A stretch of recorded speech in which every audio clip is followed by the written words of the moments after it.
Sumatera Utara. Selamat sore mirsa, Sumatera Utara hari ini kembali hadir menjumpai Anda edisi Rabu 27 April 2022. Kali ini bersama saya Muhammad Azril Nasution. Dan saya Nur Hasanah. Beragam informasi terkini seputar Sumatera Utara telah dirangkum tim redaksi kami untuk Anda. Dan berikut informasi selengkapnya.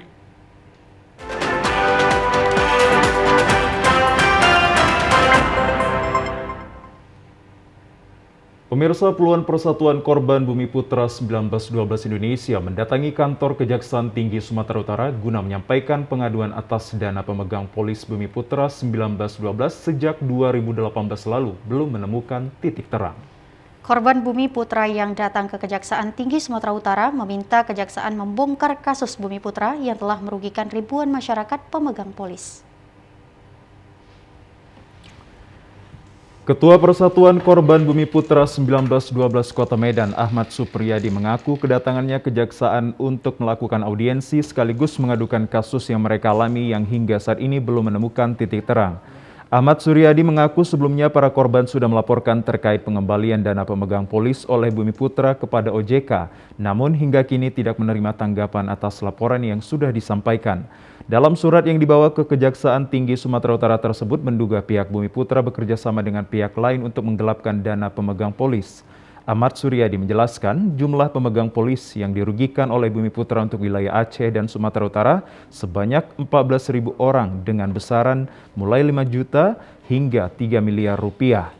Untuk itu, korban Bumi Putra 1912 berharap agar pihak Kejaksaan Tinggi Sumatera Utara dapat membantu mereka dengan mengusut tuntas pelaku penggelapan dana polis para pemegang polis di Bumi Putra 1912. Kehadiran para korban di Kejaksaan disambut pihak Kejaksaan Tinggi dengan beberapa perwakilan berdialog dengan staf Penkum. Usai berdialog dengan staf Penkum, kemudian para korban meninggalkan kantor Kejaksaan Tinggi Sumatera Utara. Kami sudah hampir 2 tahun berjuang, sudah berusaha untuk klaim pembayaran asuransi Bumi Putra, sampai saat ini belum juga terrealisasi. Nah, kami sudah telusuri kemana, nanti permasalahannya di OJK. Nah, kami juga sudah demon di OJK sudah 2 kali. Nah, terakhir kami 16 Februari kemarin, kami mengadakan aksi ke OJK, namun sampai saat ini tidak ada realisasinya. Nah, kami hanya menuntut ke OJK kemarin, pertama diadakan OJK meminta kami para unsur Penpol, pemegang polis untuk membentuk BPA. Nah, kami sudah laksanakan apa yang keinginan OJK kami turuti supaya Kejati juga bisa membongkar mafia yang ada di Bumi Putra dan tentu kaitannya dengan OJK. Nah, karena di Bumi Putra sendiri tahun 2016 ada kebijakan OJK itu melaksanakan pengelola statuter PS. Nah, di situ ada indikasi-indikasi gravitasi. Nah, itu makanya kami adukan ini ke Kejati. Sementara itu, Ketua Persatuan Korban Bumi Putra 1912 Indonesia sangat menaruh harapan besar kepada Kejaksaan Tinggi untuk dapat menguak kasus yang merugikan ribuan masyarakat Sumatera Utara.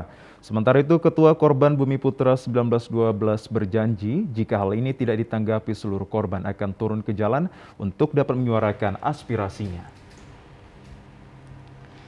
Pemirsa, Kementerian Hukum dan Hak Asasi Manusia Kemenkumham terus mengurangi overkapasitas sejumlah lembaga permasyarakatan. Sebanyak 13 warga binaan pindahan dari Lapas Kelas 1 Tanjung Gusta Medan tiba di Lapas Kelas 2B Gunung Sitoli.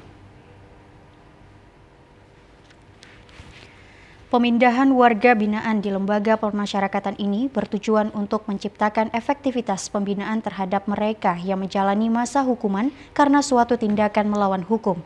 Sebanyak 13 orang warga binaan asal lembaga permasyarakatan kelas 1 Tanjung Gusta Medan malam tadi diberangkatkan melalui penyeberangan Laut Sibolga dan tiba di Gunung Sitoli pagi tadi. Mendapat pengawalan ketat aparat kepolisian dan diterima pihak Lapas Kelas 2B Gunung Sitoli dengan menerapkan protokol kesehatan warga binaan, kemudian tes urin serta tes kehamilan seluruhnya dinyatakan negatif. Selama 14 hari ke depan, 13 narapidana pindahan tersebut akan menjalani isolasi di ruangan khusus di lingkungan lapas.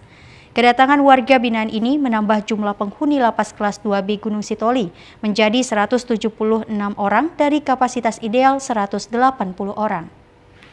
Warga binaan perempuan dan dari Lapas Perempuan Medan sejumlah 13 karena overkapasitas di Lapas Medan sehingga digeser ke Lapas Gunung Sitoli untuk menyelesaikan masa pidananya. Dari mereka ini kebanyakan dari kasus narkoba.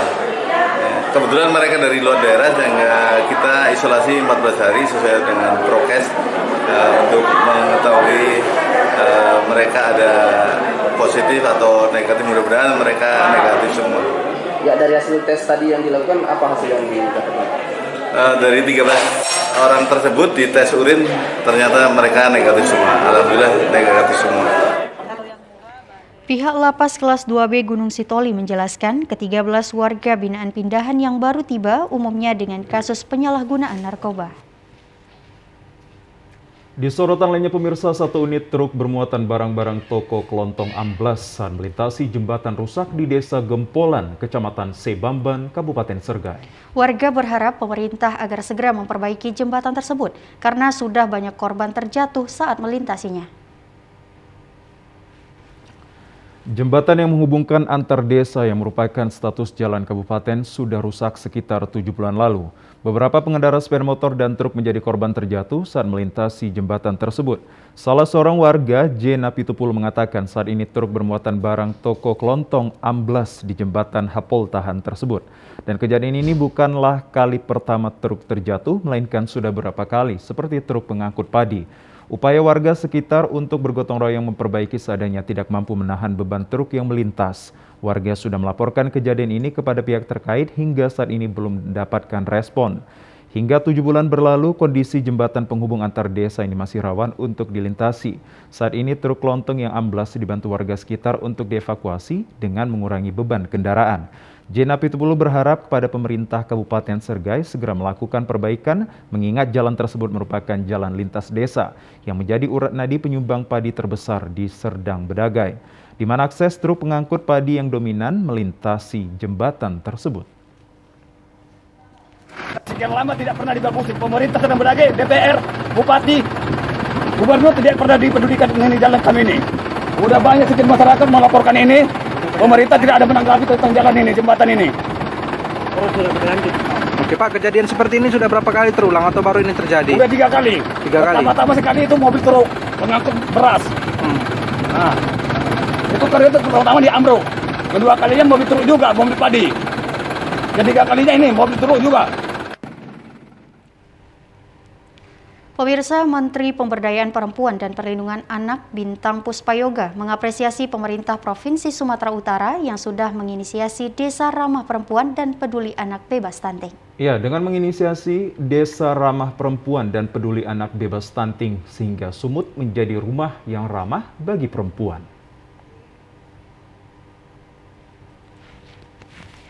Hal ini disampaikan Menteri Pemberdayaan Perempuan dan Perlindungan Anak Bintang Puspayoga saat melakukan kunjungan ke Sumatera Utara kemarin. Bintang Puspayoga mengatakan kunjungan kerja ke Sumatera Utara ini untuk memastikan beberapa program Kementerian Pemberdayaan Perempuan dan Perlindungan Anak telah dilaksanakan di Sumatera Utara. Di antaranya memastikan pelayanan satu pintu, yakni penguatan Undang-Undang Kekerasan Seksual yang baru disahkan. Membuat model desa-desa ramah perempuan dan peduli anak bebas stunting yang bekerja sama dengan BKKBN, serta memastikan layanan terintegrasi dengan penegak hukum. Puspayoga mengucapkan terima kasih atas kerjasama polisi dan pihak kejaksaan. Jika ada kasus kekerasan seksual, tidak ada kata ampun, harus ditangani secara baik, dan memberikan perlindungan kepada korban, serta memberi efek jera kepada para pelaku. Setelah melakukan pertemuan dengan sejumlah bupati dan wali kota di Aula Tengku Rizal Nurdin, Rumah Dinas Gubernur, Puspayoga didampingi Ketua Dekranasda Sumatera Utara, Nawalubis, dan Wakil Ketua Dekranasda Sumatera Utara, Sri Ayu Mihari, melakukan kunjungan ke Kantor Dewan Kerajinan Nasional Daerah dan Kantor Dinas Pemberdayaan Perempuan dan Perlindungan Anak Sumatera Utara. Usai melakukan kunjungan kerja di 2 kantor ini, Menteri Pemberdayaan Perempuan dan Perlindungan Anak Bintang Puspayoga bersama Ketua Dekranasda Sumatera Utara, Nawalubis, dan rombongan melanjutkan kunjungan melihat korban begal seorang ibu dan anaknya di Jalan Kail, lingkungan 5 Seimati, Medan, Labuhan. Sementara itu, Kementerian Pertanian melalui Karantina Pertanian Medan melaksanakan Pasar Mitra Tani dan UMKM Ekspor untuk membantu masyarakat sekitar dalam menyambut Idul Fitri 1443 Hijriah. Kegiatan ini diadakan di kantor Karantina Pertanian di Dusun Lestari, Pasar 5, Kebun Kelapa, Kecamatan Beringin, Kabupaten Deli Serdang. Sesuai arahan Menteri Pertanian Syahrul Yassin Limpo dan Kepala Badan Karantina Pertanian agar pemerintah membantu dan menyediakan pangan bagi seluruh rakyat. Hal ini merupakan salah satu tujuan pembangunan pertanian yang diemban Kementan dengan memastikan ketersediaan bahan pangan pokok dan memantau pasar tradisional serta berkolaborasi dengan pemerintah daerah setempat melalui kegiatan Pasar Mitra Tani. Kepala Karantina Medan Leni Hartati Harap mengatakan Pasar Mitra Tani dan UMKM Ekspor sengaja dilakukan untuk melanjutkan program pemerintah dengan harapan masyarakat secara mudah mendapatkan bahan pangan pokok dengan harga terjangkau, aman dan tercukupi ketersediaannya. Selain itu juga memperkenalkan produk-produk unggulan UMKM Ekspor di Sumatera Utara. Karantina Pertanian Medan dan Dinas Pertanian Kabupaten Deli Serdang serta stakeholder terus berupaya memberikan perhatian dalam upaya pengadaan bahan pangan pokok kepada masyarakat yang mudah dijangkau dan berharga murah. Kita masih terpaku pada yang 12 pokok saja, bahan pokok yang utama di masyarakat. Nanti ke depan kita akan tambah dengan komunitas yang sebenarnya kan ada 12 bahan pokok, yaitu ada minyak goreng, ada gula, ada telur, ada cabai, cabai rawit, ada bawang merah, ada bawang putih. Tujuannya adalah kita berada di bawah Kementerian Pertanian, sama-sama dengan pertanian sekitar dengan pertanian juga, kita sama-sama memajukan pertanian kita. Kerja kita ini bukan kerja kita sendiri, tapi kita bersama-sama menyediakan pangan untuk masyarakat. Sementara itu, Kepala Dinas Pertanian Deli Serdang Rahman Soleh mengatakan kegiatan Pasar Mitra Tani dan UMKM Ekspor menjual beraneka ragam bahan pangan pokok kepada masyarakat, terutama di bulan suci Ramadan dan menjelang Idul Fitri 1443 Hijriah. Gelar pasar ini bertujuan untuk memudahkan masyarakat memenuhi kebutuhan pokok sehari-hari dengan harga di bawah harga pasar dan juga mendukung program pemerintah dalam mensejahterakan masyarakatnya. Mencukupi wilayah cabai yang kita buat di Kecamatan Beringin. Jadi memang inilah merupakan salah satu upaya Dinas Pertanian bagaimana untuk memotong rantai tata niaga dari produsen pertanian kita itu supaya sampai konsumen. Selama ini memang dari produsen itu ke konsumen itu rantai tata niaga itu cukup panjang. Jadi dengan adanya pasar murah ini, sehingga dari produsen itu, dari petani kita itu langsung dia bisa menjual kepada si konsumen. Sehingga dia tidak memakai biaya tata niaga yang lebih. Dan keuntungan yang akan diterima dia itu semakin besar. Pemirsa, sejumlah informasi menarik dan aktual lainnya akan kami hadirkan usai jeda pariwara berikut ini. Untuk itu, tetaplah bersama kami di Sumatera Utara hari ini.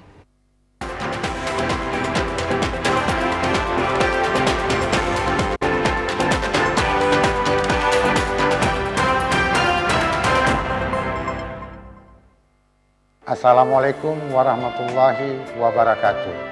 Marhaban ya Ramadan. Berbagai pengalaman telah kita lalui bersama dalam tayangan selama ini. TVRI Sumatera Utara selalu hadir dan siap melayani pemirsanya. Saya, Tahrizal, Kepala TVRI Sumatera Utara, beserta seluruh karyawan dan karyawati mengucapkan selamat menunaikan ibadah puasa Ramadan 1443 Hijriah. Mohon maaf lahir dan batin.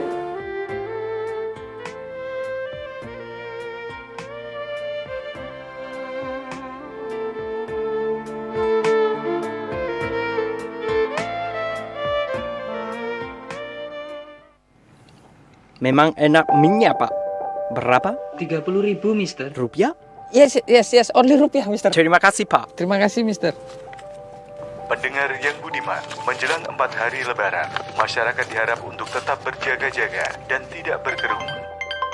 Halo, Bapak apa kabar? Bapak, aku udah mau puasa sebulan penuh loh, Pak. Sepedanya jangan lupa loh, Pak. Iya, Dit. Bapak ingat. Pak, Pak, berhenti di situ aja, Pak. Bu, yang ini ya, Bu, sepedanya. Boleh. Mari Bu, silahkan. Berapa, Pak, yang itu? Rp500.000. Alhamdulillah, rupiah yang dikirimkan Bapak mempersatukan kita, meskipun kita berbeda kota. Layaknya rupiah yang selalu kita jaga dengan rasa bangga. Sebagai suatu simbol kedaulatan, pembayaran yang sah, dan pemersatu bangsa.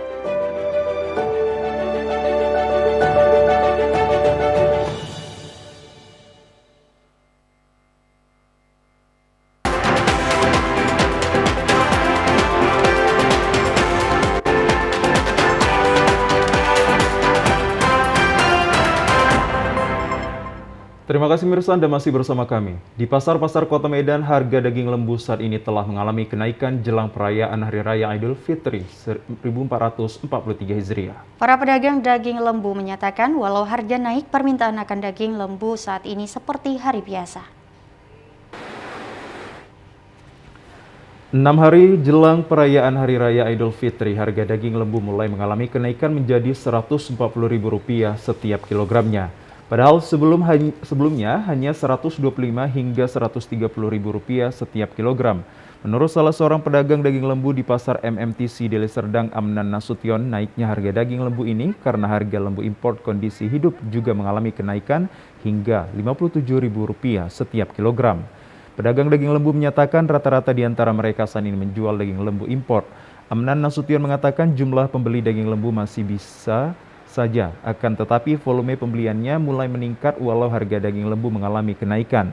Di pasar yang berada di Jalan William Iskandar Medan Estate ini, rata-rata di antara pedagang lembu mulai menambah persediaan daging di lapak mereka dari 100 naik menjadi 150 kg setiap hari untuk dijual. Meski demikian, para pedagang daging lembu berharap agar harga daging lembu ini kembali stabil.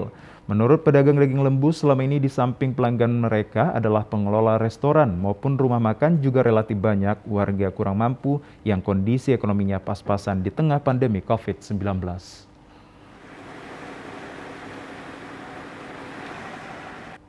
Ya, kalau saat ini Pak masih biasa aja, mungkin kan karena kita unggahan apa nanti kan mau lebaran inilah, berapa hari lagi mungkin pembeli agak melonjak. Kita berharap pemerintah kan kalau bisa kan Pak kan macam mana ya kan distabilkan harga, karena kan masyarakat ini Pak macam mana ya kan, ya kebanyakan pembeli daging ini kan bukan semua orang senang, kebanyakan masyarakat ini kan orang susah, bahkan pun pekerjaan masyarakat ini tidak ada kan gitu kan. Kalau kami pedagang ini Pak berharap harga daging ini ya stabil kayak biasa. Sementara itu, para pedagang lembu menyatakan biasanya 3 atau 2 hari jelang Hari Raya Idul Fitri, biasanya pembeli daging sepi, selalu ramai berbelanja untuk memenuhi kebutuhan rumah tangga dalam merayakan Hari Raya Idul Fitri. Pemirsa, sepekan jelang Hari Raya Idul Fitri, harga daging sapi di pasar tradisional Kecamatan Stabat, Kabupaten Langkat mengalami kenaikan. Ya, kenaikan harga tersebut hingga mencapai Rp150.000 per kilogram. Naiknya harga daging sapi ini sudah terjadi sejak 2 hari yang lalu, dan hari ini daging sapi dijual dengan harga Rp150.000. Sementara kemarin harga daging sapi masih di kisaran Rp120.000 per kilogramnya. Harga ini merupakan harga tertinggi dalam sepekan terakhir. Meski harga daging sapi mahal, namun permintaan warga untuk membeli daging sapi sangat tinggi. Hal ini disebabkan menjelang masuknya Hari Raya Idul Fitri, para ibu rumah tangga dominan membeli daging untuk kebutuhan lebaran. Sejak pagi hari, pasar daging ini sudah ramai pembeli. Menurut para pedagang, kenaikan ini dikarenakan tingginya permintaan daging sapi untuk acara megang dan atau punggahan warga jelang puasa Ramadan dan Hari Raya Idul Fitri. Harga daging sapi diperkirakan akan turun seiring berkurangnya permintaan terhadap daging sapi. Kita ke sorotan lainnya pemirsa. Putri Indonesia Sumatera Utara Sarah Pia Disederia Panjaitan berkunjung ke studio Julsaid Hangar di Jalan Gereja kemarin. Ya, kunjungan Putri Indonesia asal Sumatera Utara itu meminta dukungan dari desainer Zul Said, sekaligus meminta disponsori pakaian etnik untuk dikenakan pada saat karantina. Sarah Pia saat berkunjung ke studio perancang busana Julsaid Hanger bercerita tentang busana yang dirancang hingga dikenakan sejumlah artis ibu kota. Sarah Pia Desideria, kelahiran Kota Medan 1997 ini sangat mengagumi hasil rancangan dari Julsaid yang memadukan etnik Sumatera Utara dengan model yang kekinian sehingga membuat nilai tambah pakaian yang dirancang semakin mewah dan eksklusif. Sarah Pia, mantan runner-up 1 Putri Indonesia asal Sumatera Utara pada tahun 2016 lalu, mengaku akan menggunakan segala kemampuan sehingga setiap tahapan yang dilakukan hingga malam Grand Final Putri Indonesia dapat mengantarkannya menjadi yang terbaik. Sarah Pia, lulusan Sarjana Hukum Universitas Sumatera Utara, mengatakan dukungan warga Sumatera Utara adalah hal yang paling diharapkan untuk dapat mengantarkannya menjadi Putri Indonesia yang sesungguhnya. Dikatakan sebelum menuju pra dan karantina yang akan dilakukan di Jakarta, ia akan terus melakukan audiensi dan bertemu dengan berbagai tokoh masyarakat agar dapat mendukungnya. Sarah Pia menyebutkan tugasnya adalah mengeluarkan segala kemampuan yang dimiliki agar menjadi perhatian khusus untuk meraih hati masyarakat dan Dewan Juri untuk bisa menjadi Putri Indonesia. Jadi dalam proses pemilihan ini, porsinya kita, apalagi saya, selaku Putri Indonesia Sumatera Utara, melakukan yang terbaik. Dan pastinya mempromosikan, baik itu destinasi prioritas pariwisata untuk Indonesia, yaitu Danau Toba, dan juga mulai memakai kain-kain khas dari daerah Sumatera Utara. Salah satunya kain yang akan saya pakai nanti, yang didesain langsung oleh Julsaid, dan juga kain yang sedang saya pakai, ulos tuntuman yang langsung asli dari Toba. Untuk terus berusaha menjadi positif, tetapi dengan semangat dan juga dengan dukungan dari masyarakat Sumatera Utara yang terus-menerus menyemangati saya dalam pemilihan ini, pastinya saya akan mengupayakan terus yang terbaik. Sementara itu, Julsaid Hanger mengaku siap mendukung kaum milenial yang melakukan kegiatan positif dan juga dapat menjadikan nama Sumatera Utara menjadi terkenal. Julsaid mengatakan secara perwakan dan public speaking Putri Indonesia asal Sumatera Utara memiliki khas untuk menjadi Putri Indonesia. Terkait dengan pakaian yang akan dikenakan, ia memberikan kebebasan kepada Sarah Pia memilih jenis pakaian yang ada dan berharap dapat menambah kepercayaan diri Putri Indonesia asal Sumatera Utara itu. Pada kaula muda yang berprestasi, utamanya untuk membawa nama harum Sumatera Utara. Jadi saya rasa Sarah ini adalah dia aset kita yang wajib yang kita banggakan, dan kita selalu mendukung kegiatan-kegiatan yang berhubungan dengan prestasi-prestasi yang akan membawa nama harum Sumatera Utara. Sudah komplit beberapa aspek yang dibutuhkan untuk seorang putri, ya, selain cantik, pintar, ya, saya rasa Sarah sangat pintar sekali. Begitu saya melihat langsung dia punya pola pikirnya, cara berbicara, saya rasa dia kansnya besar sekali untuk ajang ini. Sarah Pia mengaku dari semua pakaian yang di-fitting rata-rata mewakili kualitas yang baik dan diharapkan akan menambah kepercayaan dirinya dalam mengikuti beragam tahapan yang akan dilakukan. Pemirsa, pada tahun ini SMA Unggul Del kembali membuka pendaftaran penerimaan siswa baru Angkatan 11 SMA Unggul Del tahun pelajaran 2022-2023. Rangkaian proses seleksi penerimaan siswa baru Angkatan 11 tahun 2022 SMA Unggul Del telah terlaksana secara baik. Tepatnya pada 13 April 2022 yang lalu, SMA Unggul Del resmi mengumumkan nama-nama calon siswa yang lulus seleksi untuk Angkatan 11. Dari 29 orang siswa-siswi SMP Negeri 1 Pangururan yang mengikuti seleksi penerimaan calon siswa SMA Unggul Del, 2 orang diantaranya berhasil yang lulus, yakni Gabriel Simbolon dan Eklesia Anggraini Simbolon untuk jurusan IPA. Eklesia Anggraini Simbolon mengatakan sebelumnya pihak sekolah sangat mendukung dan memberi bimbingan les mata pelajaran setiap sore hari. Meskipun les sore yang diadakan pihak sekolah sangat membantu, namun mereka juga mengikuti bimbingan belajar di luar sekolah untuk persiapan yang lebih matang lagi. Eklesia juga menambahkan ia diterima sebagai calon siswa di SMA Negeri Unggul Del merupakan berkah dari Tuhan dan bimbingan dari para guru serta dukungan dari orang tua. Dari pihak sekolah kami ada bimbingan secara akademik. Yang pertama, kami mengadakan mengikuti les sore setiap hari. ada mata pelajaran matematika, IPA, dan bahasa Inggris. Kami jurusan IPA, jadi selama pembelajaran juga kami merasa agak kurang karena kami juga persiapan untuk SMA Unggul Del, dan kami meminta guru untuk mengadakan les sore, dan itu sangat membantu untuk menambah wawasan kami. Dari sekolah juga dalam tahap kedua yaitu psikotes dan kesemaptaan, sekolah juga menyediakan guru untuk mengajari kami untuk melatih psikotes dan kesemaptaan kami. Dan kebetulan saya juga ada les privat yang diberikan oleh orang tua untuk mendukung pembelajaran saya agar dapat menggapai cita-cita saya masuk ke SMA Unggul Del.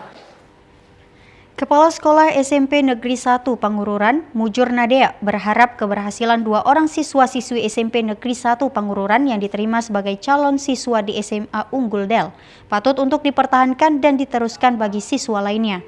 Pihak sekolah sebelumnya telah mempersiapkan para siswa yang berminat untuk melanjutkan ke sekolah favorit dengan membentuk kelas unggulan, dengan mengadakan pelajaran tambahan yang dibimbing guru setiap harinya, mengerjakan tugas-tugas mandiri untuk dikerjakan di rumah dan tetap dipantau pihak sekolah.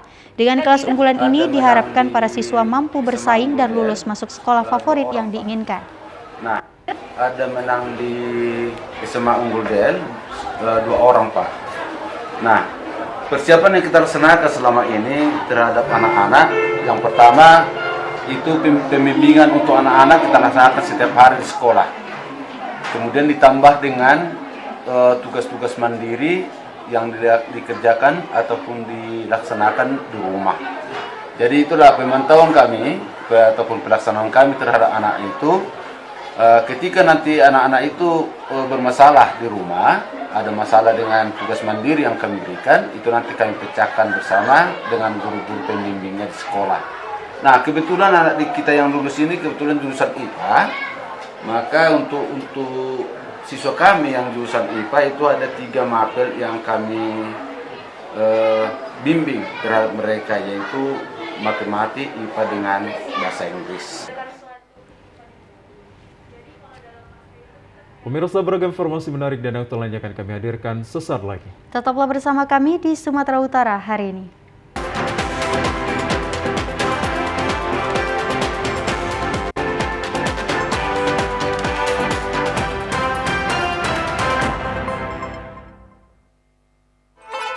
Assalamualaikum warahmatullahi wabarakatuh. Saya Mutia Hafid, Ketua Komisi 1 DPR RI, mengucapkan selamat menjalankan ibadah puasa Ramadan 1443 Hijriah. Semoga amalan ibadah puasa kita mendapatkan balasan yang baik dan kita semua diberi pengampunan di bulan Maghfirah ini. Terima kasih. Wabillahi taufiq wal hidayah. Wassalamualaikum warahmatullahi wabarakatuh.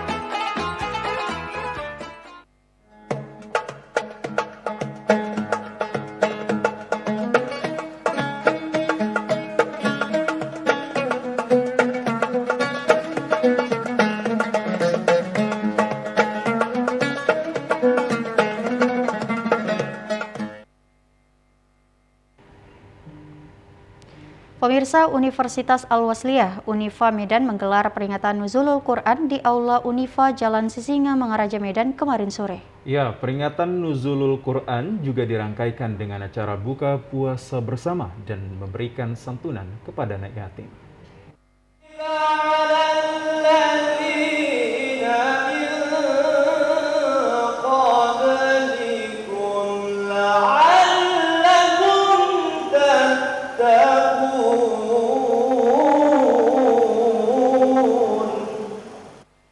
Peringatan Nuzul Quran diawali dengan pembacaan ayat suci Al-Quran yang dihadiri rektor, mantan rektor Unifa, dekan, para dosen, kepala sekolah, dan guru madrasah, juga pengurus muslimat dan mahasiswa. Pada peringatan Nuzulul Quran, mantan rektor Unifa, Profesor H.M. Hasbalah Taib MA PhD mengatakan, Al-Quran mengajak umat untuk berpikir dan Al-Quran adalah kitab hidayah yang dapat mendorong umat mendapatkan petunjuk dan semua peristiwa ada di dalam Al-Quran. Sementara itu, Rektor Unifa Medan Dr. H.M. Jamil mengatakan, memperingati malam turunnya Al-Quran, Nuzul Quran merupakan salah satu program Unifa dalam upaya mengembangkan hafalan Quran bagi siswa, santri, dan mahasiswa Unifa. Peringatan malam Nuzul Quran diharapkan para siswa, santri maupun mahasiswa dapat mempertahankan dan menambah hafalan Al-Qurannya. Dikatakannya pada peringatan Nuzul Quran sangat berbangga karena peringatan itu dihadiri juga para ulama besar dan semoga dalam kebersamaan ini membawa Unifa kepada yang terbaik.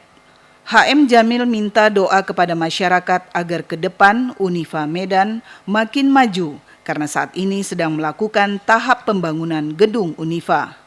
Rektor juga menyampaikan bahwa renovasi Masjid Unifa sedang berjalan sebagai pusat dakwah umat Islam. Dan saat ini Unifa selalu berusaha meningkatkan akreditasi agar naik menjadi akreditasi B, agar menjadi pilihan dan bersaing dengan universitas lainnya. Diharapkan di malam Nuzul Quran, doa-doa terbaik dikabulkan Allah Subhanahu wa Ta'ala. Unifa ini sebenarnya kita sampaikan dahulunya adalah universitas yang diperhitungkan ya. Dahulu bahkan mahasiswa dari luar negeri pun, Syekh Al-Azhar pun pernah berkunjung kemari tahun 60-an atau 70-an. Dan bahkan mahasiswa luar pun banyak. Jadi sekarang kita berkeinginan mengembalikan itu kembali pada masa ini, di mana nanti alumni-alumni dari Unifa ini bisa bersaing dan menjadi orang yang diperhitungkan untuk membangun bangsa dan negara, sehingga menjadi leading universitas di tingkat Sumatera Utara dan di tingkat yang lebih tinggi tentunya. Dosen-dosennya itu juga termasuk program kita untuk meningkatkan sumber daya. Kita akan lihat nanti mana yang S2, kita upayakan supaya bisa naik ke S3. Dan yang S3 bagaimana upaya-upaya direncanakan nantinya bisa menjadi guru besar, sehingga sumber dayanya benar-benar bisa menjadi diperhitungkan dan sesuai dengan ketentuan-ketentuan yang berlaku. Pada kesempatan tersebut diberikan santunan kepada anak yatim dan pemberian paket sembako kepada para pegawai dan santunan kepada para kandidat ulama. Di sorotan lainnya pemirsa, Forum Koordinasi Pimpinan Daerah Forkopimda Samosir berbuka puasa bersama dengan umat muslim dari 7 masjid se-Kabupaten Samosir yang dilaksanakan di Masjid Al-Hasanah, Pangururan. Ya, buka puasa bersama ini merupakan ajang silaturahmi dan sebagai bukti bahwa toleransi umat beragama di Kabupaten Samosir cukup tinggi. Buka puasa bersama ini dihadiri Bupati Samosir Vandiko Gultom bersama Wakil Bupati Martua Sitanggang, Kapolres Samosir AKBP Joshua Tampubolon dan Kajari Samosir Andi Adikawira Putra dan sekaligus memberikan bingkisan kepada pengurus masjid se-Kabupaten Samosir. Ketua MUI Kabupaten Samosir Ustadz Erwansyah mengatakan agenda buka puasa umat muslim Kabupaten Samosir bersama Forkopimda ini merupakan agenda setiap tahunan sebagai salah satu bentuk toleransi umat beragama di Kabupaten Samosir. Namun selama 2 tahun terakhir tidak dapat dilaksanakan dikarenakan pandemi COVID-19 dan pemerintah telah mulai melonggarkan pembatasan kegiatan masyarakat, maka saat ini dapat dilaksanakan dengan baik. Buka puasa bersama maupun ngaji berjamaah. Kegiatan ini disambut antusias oleh umat muslim yang ada di Kabupaten Samosir dikarenakan pemerintah Kabupaten Samosir peduli dengan masyarakatnya meskipun umat muslim di sini minoritas. Kepala Kejaksaan Negeri Samosir Andi Adikawira Putra mengatakan Kabupaten Samosir merupakan salah satu kawasan destinasi pariwisata prioritas. Tentunya tidak terlepas dari para wisatawan lokal maupun luar yang berkunjung dengan keyakinannya masing-masing. Dengan adanya masjid-masjid di Kabupaten Samosir, maka para wisatawan yang memeluk agama Islam akan mencari masjid untuk menunaikan ibadah. Hal ini sangat mendukung kemajuan pariwisata di Kabupaten Samosir nantinya. Dengan terbinanya toleransi umat beragama di Kabupaten Samosir ini adalah salah satu daya tarik untuk mendatangkan para wisatawan lokal maupun mancanegara. Jadi alhamdulillah bahwa pemerintah Kabupaten Samosir yang mengambil inisiasi untuk melakukan buka puasa di Masjid Al-Hasanah ini. Di Masjid Raya, salah satu masjid raya di Kabupaten Samosir. Tentunya pemerintah Kabupaten Samosir bersama pengurus Masjid Al-Hasanah ini kerjasama dalam hal buka puasa yang dilaksanakan pada sore hari tadi sampai malam ini. Tentunya Kami sangat berterima kasih pada pemerintah Kabupaten Samosir bahwasanya tingkat kebersamaan, tenggang rasa, dan kemudian saling menghargai sangat tinggi sekali di Kabupaten Samosir. Umat Islam yang ada di Kabupaten Samosir ini merasa bahagia, merasa bersukacita karena pemerintah Kabupaten Samosir peduli dengan rakyatnya, walaupun kami di sini sedikit minoritas, namun perbedaan itu tidak menjadi persoalan. Kita satu tujuan, bagaimana menciptakan Kabupaten Samosir ini aman, tertib, damai, dan penuh toleransi. Menjelang Lebaran Idul Fitri tahun 2022, diperkirakan sekitar 2,3 juta warga melakukan mudik atau pulang kampung ke Sumatera Utara. Ya, antusias warga untuk mudik cukuplah tinggi karena sudah 2 tahun tidak pulang ke kampung halaman disebabkan pandemi COVID-19. Hal tersebut diungkapkan Kepala Dinas Perhubungan Sumatera Utara, Alfi Syahriza, saat konferensi pers yang difasilitasi Dinas Komunikasi dan Informatika Sumatera Utara di ruang rapat 1 lantai 2 kantor Gubernur Sumatera Utara kemarin. Alfi menjelaskan puncak arus mudik terjadi pada H-2 atau 30 April 2022 dan puncak arus balik diprediksi H+5 atau 8 Mei 2022. Untuk keamanan dan kenyamanan arus mudik, Dishub Sumatera Utara telah mendirikan posko-posko pengamanan. Selain itu, untuk memastikan moda transportasi umum dalam kondisi baik, Jalan Dishub juga telah melakukan inspeksi keselamatan pengemudi, sarana dan tes urin pengemudi di terminal dan pol bus AKP dan AKDP. Alfi juga memaparkan jumlah penumpang masa Lebaran untuk angkutan jalan diprediksi 29.792 penumpang setiap hari. Angkutan penyeberangan 1.891 kendaraan per hari, kereta api 11.976 penumpang per hari, angkutan laut 1.198 penumpang per trip, dan untuk angkutan udara diprediksi 16.192 penumpang per hari. Sementara itu, Dinas Ketahanan Pangan dan Peternakan Provinsi Sumatera Utara memastikan stok dan ketersediaan bahan pangan aman jelang Lebaran Idul Fitri 1443. Seperti beras, daging sapi, daging ayam ras, telur, cabai, gula pasir, kedelai, dan bawang putih, bawang merah, dan minyak goreng dalam kondisi yang aman. Ia mencontohkan bawang putih yang minim produksi di Sumatera Utara, dibantu dengan masuknya komoditas bumbu-bumbuan tersebut dari Cina. Selain itu, untuk stok bawang merah sebanyak 156 ton ke Sumatera Utara yang berasal dari Solok, Provinsi Sumatera Barat. Untuk kacang kedelai dan gula pasir, stoknya mencukupi. Saat ini stok gula pasir yang berada di gudang Bulog sebanyak 80 ton. Dari 12 komoditi pangan strategis kita ini, seluruhnya kondisinya tersedia dengan cukup sampai dengan kebutuhan untuk 3 bulan ke depan. Sampai bulan Juni ini kondisinya sudah cukup. Ini kenapa saya bilang cukup? Dari kondisi stok yang ada, yang kemarin yang terancam kurang itu yang pertama kedelai. Akan tetapi karena udah masuk dari impor sebanyak 280 ton, ini ketersediaannya sudah cukup. Yang baru masuk kemarin itu sekitar 15 ton. Hal ini kami dapatkan dari hasil rapat kami dengan distributor pada minggu yang lewat, bahwa semua ketersediaan ini sudah ready di gudang. Tinggal untuk kabupaten kota yang bermasalah nanti kalau ada gangguan distribusi dari transportasi angkutan. Makanya kami bersama dengan Alfi pada hari ini bahwa Pak Alfi menjamin tidak ada gangguan terhadap distribusi untuk truk-truk distribusi pangan kita di Sumatera Utara. Dari hasil peninjauan kami kemarin ke 7 pasar tradisional di Medan, kami tinjau harga-harga dari bahan pangan ini. Minggu kemarin terjadi ada kenaikan sedikit minggu kemarin pada komoditas. Yang pertama, minyak goreng curah itu mencapai 17.000 kemarin, tapi saat ini hari ini sudah kembali normal mencapai 15.500 per kilogram. Sementara itu, pemirsa, kebijakan pemerintah yang telah memperbolehkan kapal motor kelut mengangkut penumpang sebanyak 100% penumpang sudah mulai terlihat meramaikan terminal Bandar Deli Belawan.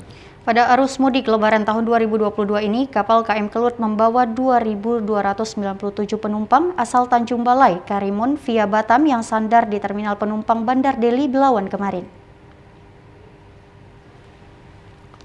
Meski kedatangan penumpang sudah terlihat tertib, namun petugas gabungan sempat kewalahan karena terjadi penumpukan penumpang saat berada di pintu keluar khusus untuk dilakukan pemeriksaan bebas COVID-19 secara manual. Kedatangan penumpang asal Batam merupakan pekerja dan bermukim di kota Batam, Kepulauan Riau di terminal Bandar Deli Belawan ini untuk merayakan Idul Fitri bersama keluarga besar di Sumatera Utara maupun Provinsi Aceh. Menurut Kepala Cabang PT Pelni Medan, Agus Nugroho mengatakan rute kapal ini mudik masih ada 2 kali lagi. Saat ini penumpang yang turun ada sebanyak 2.297 penumpang, serta kapal motor Kelut kembali berangkat besok hari Rabu pagi tadi. Mulai hari ini sampai kapan? Tanggal 29, terakhir tanggal 1. Tanggal 1 Mei. Tanggal 1 Mei. Kalau ini berapa jumlah penumpangnya? Yang sekarang 2297. 2297. 2297 dari Batam. Jakarta? Tidak. Khusus dari Batam aja. Sementara itu, salah satu penumpang yang sudah lama bekerja di Batam, Hendra, mengatakan akan pulang kampung ke Medan untuk berlebaran selama 2 minggu bersama keluarga besarnya. Ini mudik ya? Ya. Sudah berapa lama nggak mudik? Ada 2-3 tahun ya? Udah lebih, Pak. Ada kira 8 tahunan lah. 4 tahunan ya? Ya. Jadi baru mudik sekarang? Ya. Dari mana, Pak? Dari Batam, Pak. Dari Batam ya? Ya. Diprediksi puncak mudik menggunakan jasa angkutan laut pada tanggal 29 April 2022 dinominasi penumpang warga perantau Sumatera Utara di Batam. Pemirsa, arus mudik Lebaran 1443 Hijriah tahun 2022 di Pelabuhan Gunung Sitoli mulai menunjukkan peningkatan. Ya, pihak sah bandar dan otoritas pelabuhan setempat bersinergi dengan instansi terkait lainnya meningkatkan pemantauan dan pengawasan khusus angkutan Lebaran. Kedatangan penumpang melalui Pelabuhan Angin Gunung Sitoli pagi tadi diangkut melalui 2 armada kapal pelayaran swasta. Para penumpang umumnya warga lokal yang selama ini eksodus kembali ke kampung halaman. Namun sebagian kecil terdapat penumpang dari kalangan muslim yang mudik lebih awal untuk merayakan Idul Fitri bersama keluarga. Agar terhindar dari kemacetan jelang puncak mudik Lebaran, jelang hari ke-6 Lebaran Idul Fitri 1443 Hijriah, khusus melalui Pelabuhan Gunung Sitoli tercatat peningkatan penumpang 20% dibandingkan hari biasa. Ya. Mengapa memilih lebih awal, Bu, pulang? Ya, memang memilih. Alasan memilih lebih awal kenapa, Bu? Apa? Supaya cepat, apanya nggak ada hambatan. Ya, hambatan ya. lebih cepat. Seperti apa transportasi penyeberangan laut kali ini, Bu? Gimana? Nggak nyaman. Tiketnya berapa, Bu, dari Sibolga ke Gunung Sitoli? Dari Sibolga ke 82.000. 82.000 ya. Ya, untuk Pelabuhan Gunung Sitoli dengan angkutan Lebaran Idul Fitri tahun 2022 yang kondisi hari ini H-6 sudah mulai menunjukkan peningkatan penumpang, diperkirakan sekitar 20-30% dari hari biasanya. Untuk menghadapi angkutan Lebaran Idul Fitri tahun 2022 ini, dengan kita memiliki armada dari operator kapal kita ada 5 unit. Dari perkiraan kita sudah sangat memadai, sudah sangat cukup untuk memberikan pelayanan konektivitas penumpang dalam rangka arus. Sebanyak 5 unit armada kapal pelayaran swasta disiapkan untuk melayani penumpang rute Gunung Sitoli Sibolga dan sebaliknya rute Gunung Sitoli Singkil Aceh atau sebaliknya. Jika pemudik Lebaran meningkat, pihak otoritas pelabuhan akan memprioritaskan angkutan penumpang daripada angkutan barang. Posko khusus Lebaran 1443 Hijriah melibatkan sejumlah instansi terkait terus bersinergi melakukan pelayanan angkutan Lebaran tahun ini. Pemirsa, informasi menarik lainnya akan kami hadirkan sesaat lagi. Tetaplah bersama kami di Sumatera Utara hari ini.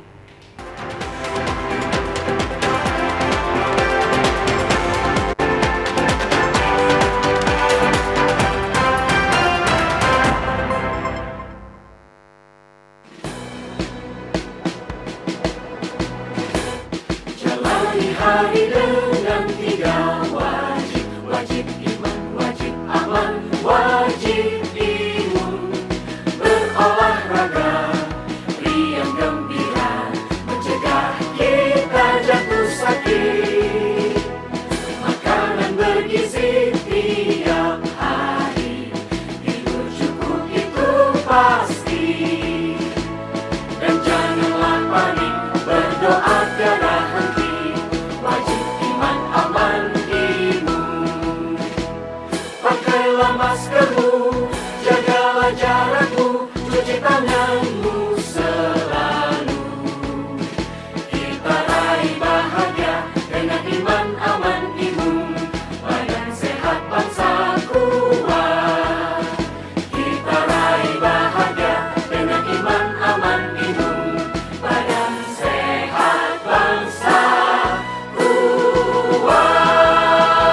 Assalamualaikum warahmatullahi wabarakatuh. Saya Mutia Hafid, Ketua Komisi 1 DPR RI, mengucapkan selamat menjalankan ibadah puasa Ramadan 1443 Hijriah. Semoga amalan ibadah puasa kita mendapatkan balasan yang baik dan kita semua diberi pengampunan di bulan Maghfirah ini. Terima kasih. Billahi taufiq wal hidayah. Wassalamualaikum warahmatullahi wabarakatuh.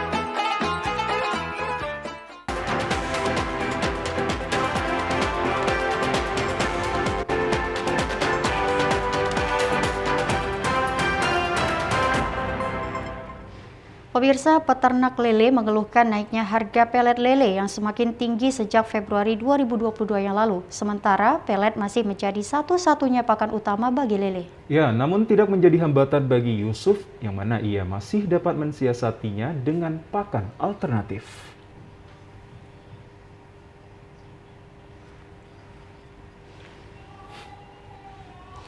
Semakin tingginya kebutuhan akan pelet terutama pada masa panen dinilai tidak sebanding dengan harga ikan lele. Seperti yang dirasakan oleh Yusuf yang merupakan penerus usaha budidaya lele dari orang tuanya yang berada di Jalan Ibnu Khattab, Desa Tanjung Morawa B, Kecamatan Tanjung Morawa, Kabupaten Deli Serdang. Untuk mensiasati agar budidaya lele tetap bertahan, Yusuf bersama keluarga mengolah pakan alternatif dari telur apkir atau telur yang tidak bisa menetas. Karena telur memiliki protein yang cukup tinggi, kemudian telur apkir diolah dengan cara digongseng keseluruhan isi dan kulit telur. Telur apkir tersebut selanjutnya digiling menjadi serbuk. Untuk pemberian makan lele dengan pakan alternatif ini harus diselingi dengan pelet buatan pabrik yang kandungan proteinnya berkisar 30%. Jika pakan alternatif lebih banyak diberikan pada lele, maka kumis lele akan putus dan juga mati. Dengan pakan alternatif ini, jika harga jual lele saat ini Rp17.000 per kilo, maka bisa menghasilkan keuntungan Rp5.000. Kolam itu siklus dapat kita bisa panen seminggu sekali panen. Panen seminggu sekali biasanya kami 500 kilo dengan kondisi kolam inilah dari sini sampai ke datang tadi kan. Itu 500 kilo seminggu. Jadi per minggu kurang lebih berarti 1 bulan dia sekitar 2 ton setengah gitu kan. Dengan selisih harga kalau kita pakai pelet tadi kan terlalu tipis 3.000 dengan harga 17.000 di kolam. Tapi kalau dengan pakan alternatif kita modal ikan itu cuma 10.000 per kilo. Dengan harga jual sekarang 17.000 kita masih dapat selisih harga 7.000. Kalau dengan pakan pabrikan kita untung cuma 3.000. Dengan pakan alternatif kita masih dapat untung sekitar 7.000-an.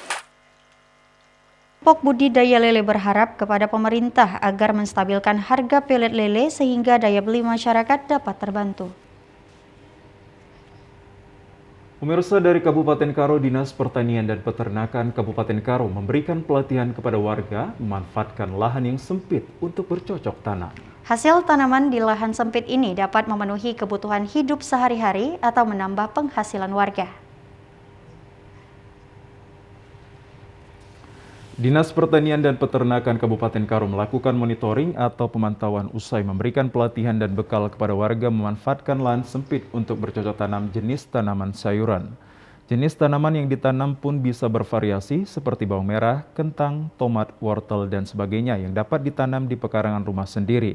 Pelatihan yang diberikan secara menghasilkan tanaman yang berkualitas baik dan memiliki daya jual tinggi di pasaran, mulai dari pemilihan bibit unggul, struktur tanah, pupuk yang dapat meningkatkan kualitas dan hasil panen para petani menjadi lebih meningkat pula. Kepala Dinas Pertanian dan Peternakan Kabupaten Karo, Metesa Kapurba, tujuan pemanfaatan lahan sempit untuk bercocok tanam ini pun sudah diterapkan kepada warga maupun petani di beberapa wilayah Kabupaten Karo. Pemantauan ini pun untuk memastikan pelatihan dan bekal pengetahuan yang diberikan sudah diterapkan secara baik oleh petani.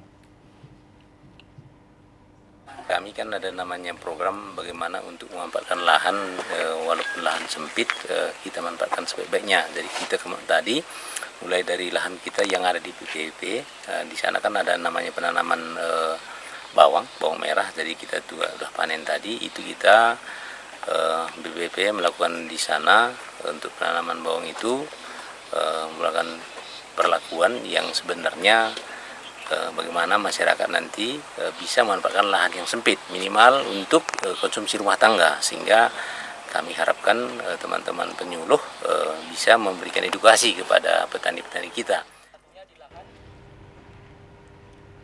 Pemirsa, kuliner tradisional khas Mandailing merupakan pucuk rotan atau pakat yang memiliki cita rasa pahit, namun kuliner ini menjadi favorit warga saat berbuka puasa. Pedagang musiman pucuk rotan hanya ditemukan pada saat bulan Ramadan saja. Di sepanjang Jalan Lintas Sumatera dan Jalan Lintas Timur Kabupaten Mandailing Natal, setiap sore di bulan Ramadan banyak ditemukan para pedagang kuliner tradisional Mandailing pucuk rotan. Pucuk rotan atau pakat yang dipanggang di atas bara api menjadi salah satu buruan warga saat bulan suci Ramadan. Selain menu berbuka puasa, kuliner khas Mandailing ini juga diyakini memiliki khasiat untuk menambah stamina dan tubuh terasa segar saat berpuasa.